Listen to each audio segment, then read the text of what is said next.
Students, मैंने जो board पर लिखा है उसे नोट ज़रूर करें और वीडियो को स्टॉप करने के बाद ये सारी चीज़ें नोट करें, because these questions are very important for your board examination.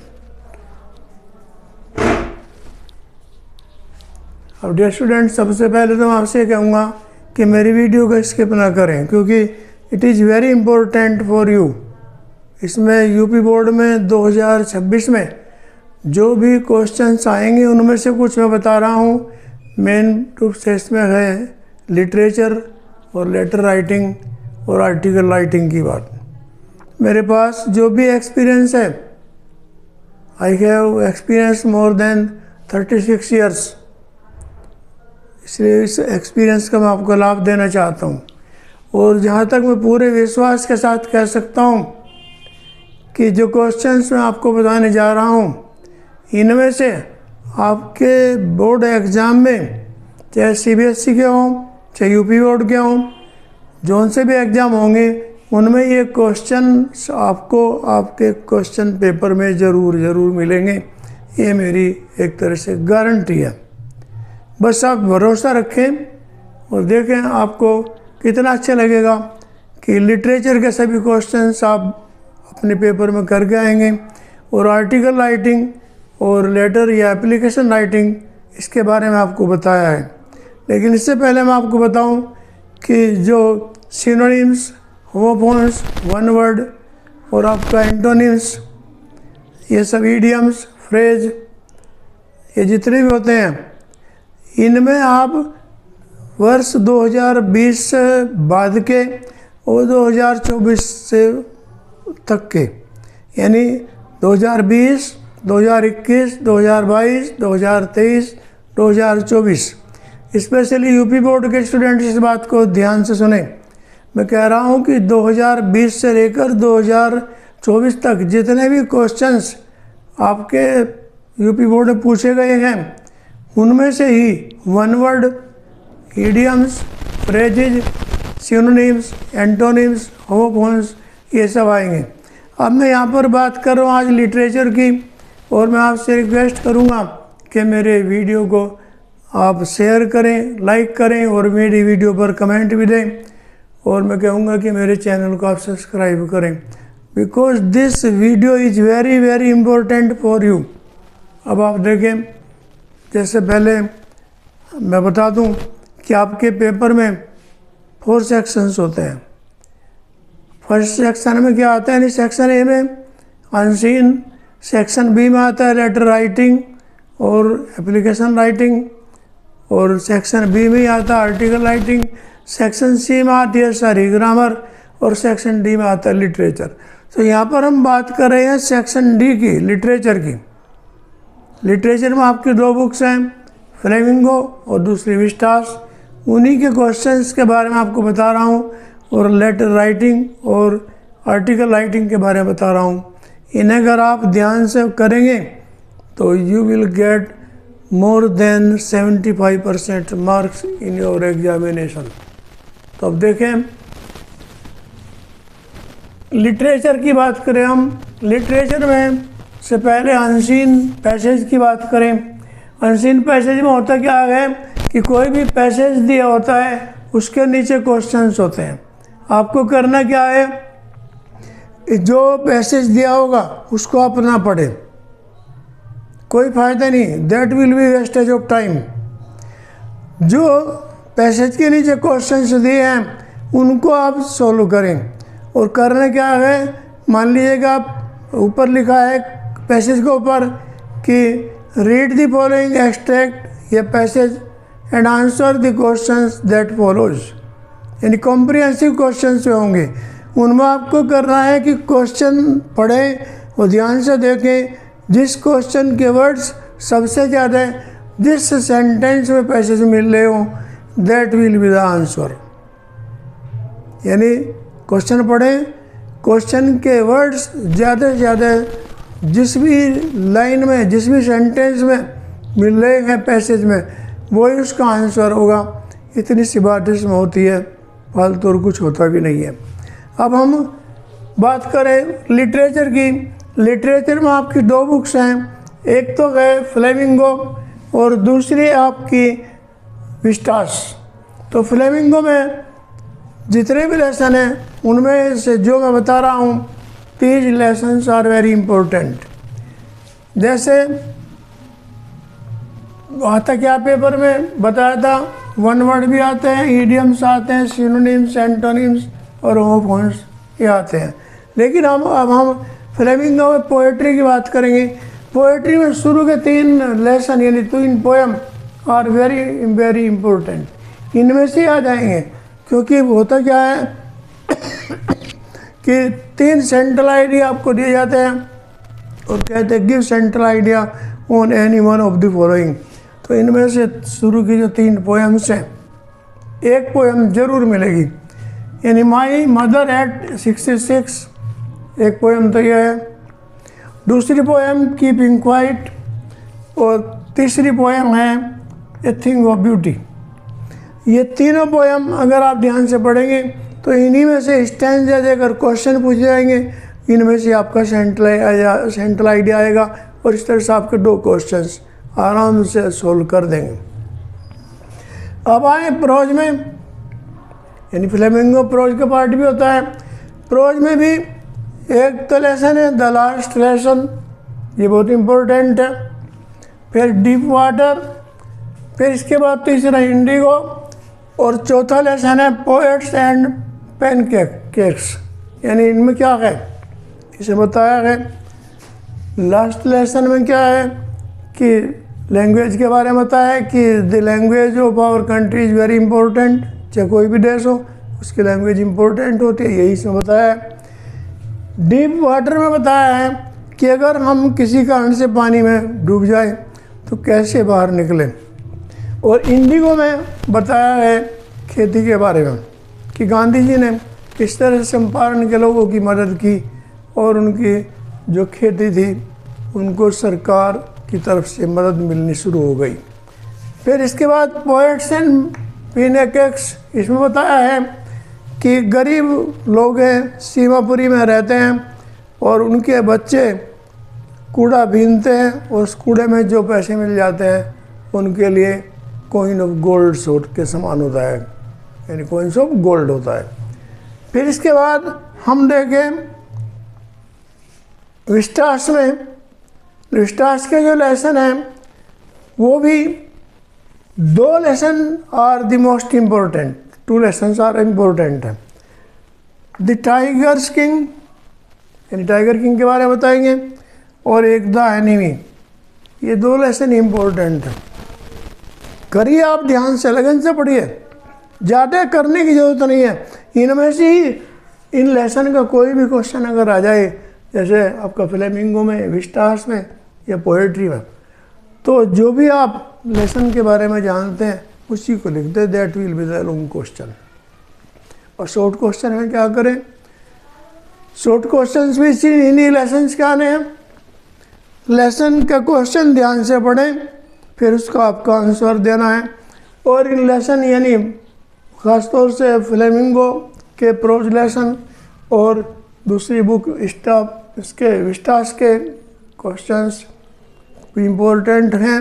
इनके लिए है कि लेसन की समरी आप ध्यान से पढ़ लें, फिर आपके दोनों तरह क्वेश्चंस इजीली हो जाएंगे। अब है आर्टिकल्स, यानी ऐसे राइटिंग। इसमें क्या है, क्वेश्चन होगा right an article on any one of the following, और लिखा होगा 100 to 150 वर्ड्स, यानी 100 से 150 शब्दों के अंदर आपको आंसर देना है। यहाँ पर आपको बता रहा हूँ कि आर्टिकल कौन कौन से इम्पोर्टेंट है। मुझे पूर्ण विश्वास है कि इनमें से कम 2 ऐसे ज़रूर आपके पेपर में मिलेंगे। 3 आते हैं, 2 मिल जाएंगे, 2 नहीं तो 1 तो मिलना ही मिलना है, लेकिन इनमें से एक भी ऐसे आप छोड़ेंगे नहीं, आर्टिकल राइटिंग का जरूर करेंगे। अब देखें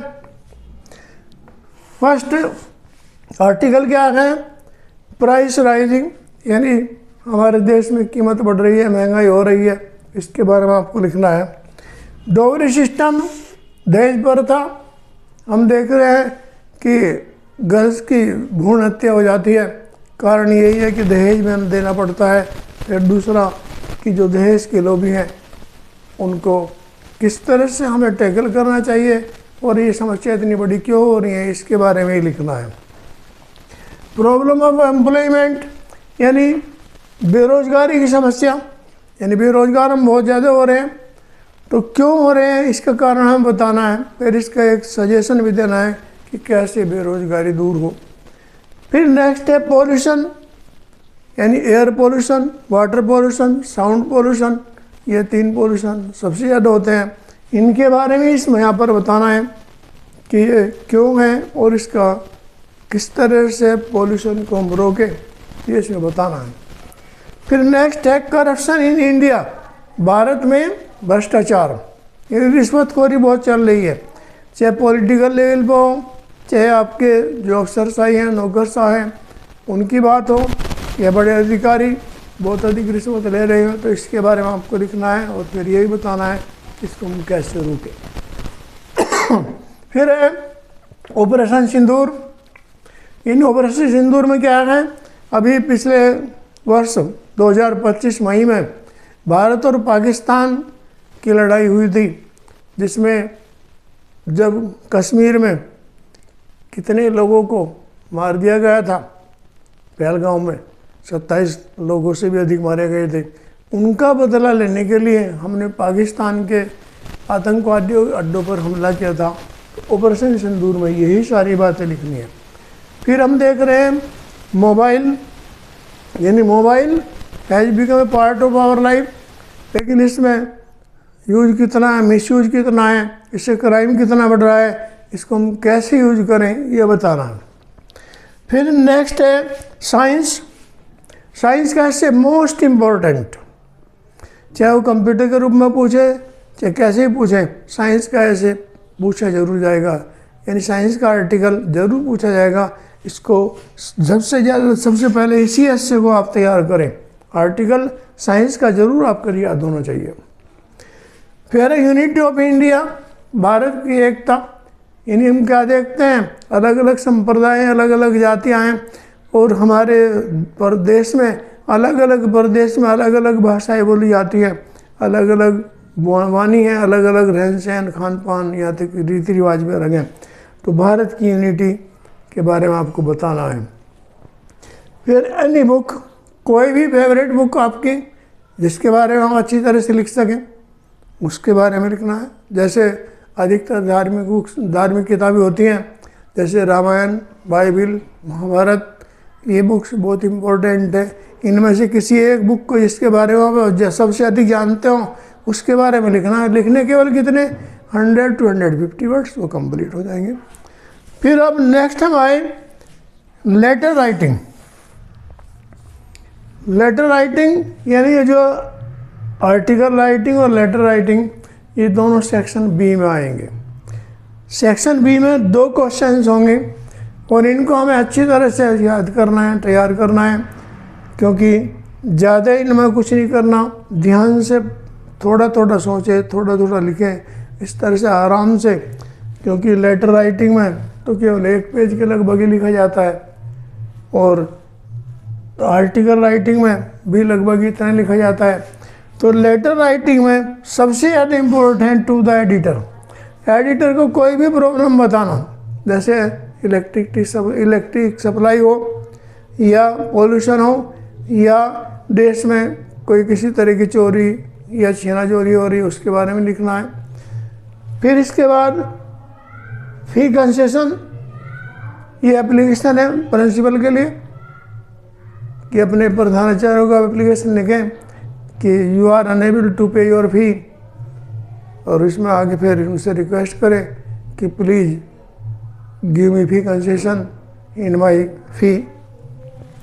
फिर letter to brother, letter writing में कौन सा है, तो ब्रदर को या फ्रेंड को या फादर को, ये लेटर बहुत इम्पोर्टेंट है, इन्हें आप तैयार करें।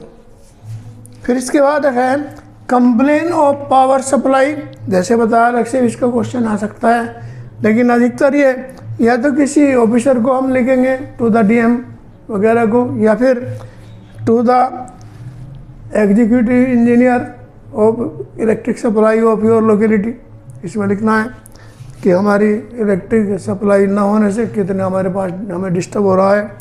तो ये जितना मैंने आपको बताया बच्चों, ये सेक्शन ए का पार्ट में क्या आता है, अनसीन। उसमें मैंने बताया कि अनसीन पैसेज आप पढ़ें, फिर उसके क्वेश्चन के आंसर दें। सेक्शन बी में क्या आता है आपका, आर्टिकल राइटिंग, लेटर राइटिंग। और सेक्शन सी में आती है पूरी ग्रामर। ग्रामर में क्या क्या है, डायरेक्ट इनडायरेक्ट, सिंथेसिस, ट्रांसफॉर्मेशन और करेक्शन ऑफ द सेंटेंस यानी सिंटैक्स। फिर इससे अलग सेक्शन सी में ही आते हैं जो ऑब्जेक्टिव टाइप क्वेश्चंस हो सकते हैं। वन वर्ड यानी एक सेंटेंस दे दें कोई भी, जैसे हमने कहा a child who has neither father nor mother, तो क्या हो जाएगा, ऑर्फन। तो इस तरह से वन वर्ड पूछा जाएगा। फिर इसके बाद दूसरा क्वेश्चन आता है आपका एंटोनिम्स यानी विलोम। कोई भी शब्द देंगे उसका आपको विलोम लिखना है। मान लीजिएगा कुछ शब्द ऐसे भी हैं जब आप एंटोनिम लिखें तो यूएन शुरू में आ जाता है, जैसे अननोन किसका बना, नोन का। फिर जैसे केयर, केयरलेस। तो कुछ शब्द ऐसे हैं जिनमें शुरू में या तो यूएन लग जाएगा या शब्द के लास्ट में LESS लग जाएगा, या कुछ पूरे ही बदले होते हैं, जैसे कोल्ड का क्या हो जाएगा, हॉट। तो इस तरह से जैसे डार्क का क्या हो जाएगा, लाइट। तो ये एंटोनिम्स है। फिर बात आती है होमोफोन्स। होमोफोन्स में होता क्या है, एक सी आवाज़ के दो शब्द होंगे, उनके मीनिंग अलग अलग हो जाएंगे।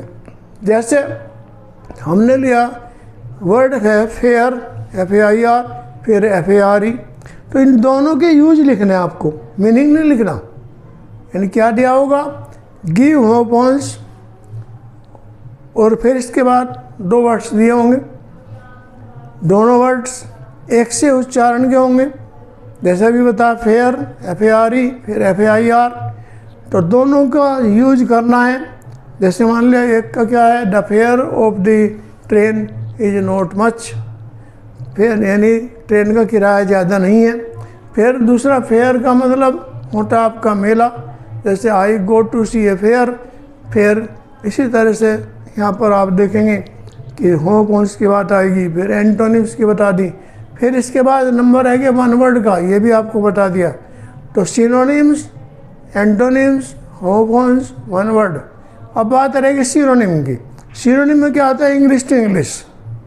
कोई भी वर्ड है उसका एक पर्यायवाची शब्द दूसरा हमें लिखना होगा। इस तरह से आपके सामने ये मैंने इम्पोर्टेंट बताए हैं, जिसमें एक तो लिटरेचर की बात बताई है, फिर इसमें बताया आर्टिकल राइटिंग, फिर बताया एप्लीकेशन राइटिंग। तो इनको आप बड़ी अच्छी तरह से करें। और ये questions are very very important. आप अगर नहीं करेंगे तो गलती आपकी रहेगी, क्योंकि जब आपके सामने एग्जामिनेशन पेपर होगा, अगर आपने ये क्वेश्चंस नहीं करे तो फिर आपको शायद पछतावा होगा कि हमने कुछ क्वेश्चंस बताए गए थे वो नहीं किए। तो इस यहाँ पर लॉन्ग क्वेश्चन, शॉर्ट क्वेश्चन इन्हीं लेसन के हो जाएंगे। स्टैंजा देकर क्वेश्चन पेपर में जो आता है वो भी इन्हीं पोएम्स में से आ जाएगा। सेंट्रल आइडिया भी इन पोएम्स में से आएगा। और जो इसके विस्टास के क्वेश्चंस हैं, ये दो लेसन मैंने आपको करने के लिए कहा है। एक तो द टाइगर किंग, दूसरा the enemy. These lessons are very very important for your examinations. तो ये छोटे से रूप में मैंने आपको बताया। लिटरेचर के बारे में अधिकतर बताया, फिर बताया आर्टिकल राइटिंग, फिर बताया है एप्लीकेशन या लेटर राइटिंग, और फिर यही बताया साथ में कि one word, idioms, synonyms, antonyms ये आपको कैसे लिखने हैं। तो लगभग ये सारा पेपर आपके हाथ में है। हाँ, इसमें एक बात तो और है, शॉर्ट क्वेश्चन और लॉन्ग क्वेश्चन आते हैं। तो डी सेक्शन में जो फ्लेमिंग का बुक है उसमें दो क्वेश्चन दिए होंगे, यानी लिखा होगा answer any one of the following questions in about 80 words. तो लॉन्ग क्वेश्चन होगा, फ्लेमिंगो का होगा। फिर विस्टास में भी लिखा होगा कि answer any one of the following questions in about 80 words. जो 80 वर्ड्स का है वो आएगा 7 मार्क्स का, 8 मार्क्स का भी 7 मार्क्स का आएगा वैसे तो। और जो शॉर्ट क्वेश्चन है उसमें लिखा होगा answer any one of the following question in about 40 words. यानी फ्लेमिंगो में भी 2 क्वेश्चन दिए होंगे, लॉन्ग के लिए 1 करना होगा जो आपका 7 मार्क्स का होगा। फिर विस्टार्स में भी 2 लॉन्ग क्वेश्चन दिए होंगे, 1 का आंसर देना होगा और उसका भी जो मार्क्स हैं 7 मार्क्स होंगे। अब फ्लेमिंगो में ही 2 क्वेश्चन शॉर्ट दिए होंगे और लिखा होगा answer any one of the following questions in about 40 words. यानी 2 क्वेश्चन दिए होंगे, 1 का आंसर देना है। फिर विस्टार्स में भी लिखा होगा answer any one of the following questions in about 40 words. यानी आपको बता दूं कि लॉन्ग क्वेश्चन 2 दिए होंगे, विस्टार्स में भी करना 1 होगा और फ्लेमिंगो में 2 क्वेश्चन दिए होंगे, लॉन्ग करना 1 होगा। और आपका जो विस्टार्स है फ्लेमिंगो वहाँ पर भी 2 शॉर्ट क्वेश्चन दिए होंगे, 1 करना होगा फ्लेमिंगो में का अगर है, और अगर विस्टार्स का है तो 2 शॉर्ट क्वेश्चन दिए होंगे, 1 करना होगा। यानी लॉन्ग क्वेश्चन आएगा 80 वर्ड्स का दोनों बुक्स में से और शॉर्ट क्वेश्चन आएंगे 40 वर्ड्स का दोनों बुक में से। तो ये आपको मैंने बताया यूपी बोर्ड के एग्ज़ाम के लिए, और साथ में बताया कि क्वेश्चन किस तरह के पूछे जाएंगे। और मॉडल पेपर के बारे में मैं भी आपको एक मैंने वीडियो बना रखी है, उसको आपको शेयर करूँगा। और डियर स्टूडेंट, मैं फिर कहता हूँ कि मेरे वीडियो को कम से कम 2 बार देखा करें, क्योंकि यहाँ पर फालतू बातें ना करके, इधर उधर की बातें ना करके, टू द पॉइंट मैंने आपको सारी वीडियोज़ बनाई हैं, उनको देखें और लाभ उठाएं। और मैं आपसे यही कहूँगा, मेहनत करें और अच्छे मार्क्स लाएं। Thank you for watching my video.